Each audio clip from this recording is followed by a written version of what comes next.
finally did it, Joe. You're going to be the next president of the United States. I think that if you are black, white, Asian, I think if you stand up, self-respect, work hard, try your best, turn up on time, firm handshake, don't make excuses for anything, don't look for an easy way out, no matter what your skin color is, in America or England or any other Western nation, I think you can be extremely successful. I don't think anything's stopping you. That's not the message you get from, say, Kamala Harris, who's also mixed race. Her dad was Jamaican, her mom was Indian. Yeah. But race is really at the center of her identity and her politics. What do you make of, say, Kamala Harris? Well, let's look at why they purport the idea that depression is so powerful and that you can just catch it from the sky and now you're permanently depressed no matter what happens to you and there's nothing you can do about it and you can't improve your life and you can't be a better person, right? It's that self-limiting belief. I think by also pushing this racism argument, it's also very much the same thing. I think if you adopt that mindset, if you wake up and you're a particular color, you're purple, and you believe purple people can't make it, what's your chance of making it? Zero. Yeah. Right? So that's what's so destructive about it. This is what I'll even argue when I argue this point with people and they try and say, oh, but this happens, and they pull out these statistics and all this garbage from the Matrix. I say, listen, even if the world's racist against purple people, the best thing you can do is be such an exceptional purple person that they need you they need you. The only answer is hard work. The only answer is self-accountability, masculine essence, honor, dignity, making your ancestors proud of you because you hold the same last name as them. The answer is the same regardless anyway. But when people like Kamala are pushing this racism agenda, they're trying to say to people effectively, you'll never be anything. And you don't stand a chance of ever being anything. And I think that makes people who aren't anything feel a little bit better about themselves. It's cope. And that's the only fans she has left, are losers who she's told it's okay to be a loser because there's no way you could have not been a loser. And I will argue you could have been something a lot more than that.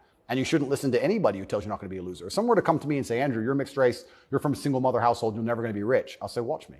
I don't believe you. I don't believe you. Who are you? So everything she's saying is one, wrong. Two, it's destructive to believe in. Three, I think it's her last hope at having any kind of fan at all because she's largely incompetent. I don't think I've ever heard her put a compendious, coherent sentence together. And perhaps also, maybe that's the reason why she leans so heavily on race, because she's not impressive or competent. So she can say, oh, but I'm this color and I did it, instead of actually talking about how good of a job she's doing. Because if you have to discuss that part of her career or that part of her current life path, I think she'd be in a lot of trouble. And I think the first part of this issue that should be articulated is AI is kind of a fancy thing. It's, first of all, it's 2 letters. It means artificial intelligence. Hey, what the hell are you talking about, Kamala Harris? But ultimately what it is it's about machine learning. What the fuck? No!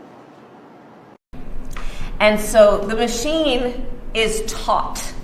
Stop it. Get some help. And part of the issue here is what information is going into the machine that will then determine, and we can predict then, if we think about what information is going in. Bro, what are you talking about, man? What then will be produced in terms of decisions and opinions that may be made through that process. Boom, bam, bop, bada bop, boom, pow. And I again want to thank the Secretary for your work.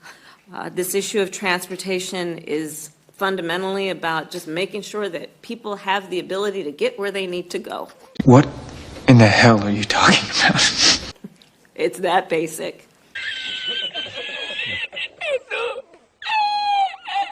Well, I think culture is a reflection of our moment and our time, right? And